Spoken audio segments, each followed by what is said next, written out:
How to log into your EAFC application. Hello everyone, my name is Smile, and in this video I'm going to show you how you can log into your EAFC 2024 mobile phone game app. So first of all, you need to go to the Google Play Store or App Store. On the top search bar, you need to search for EAFC Mobile 24, and then you will see the very option like this.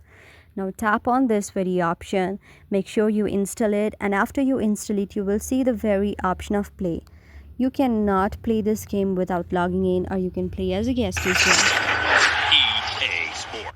So yes, this is how it opens as well. Now to log in, you can simply do what is after it has loaded it. So let it be loaded. It might get some time for you to. Now what you need to do is enter your birth month or year right here. After entering it, just tap on the continue option and tap on the accept option right here.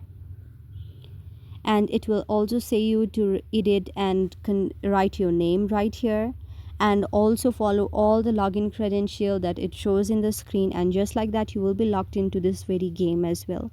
So I hope you like the video. If you like the video, then please do hit the thumbs up and subscribe button, and also comment in the comment section below. Thank you for watching.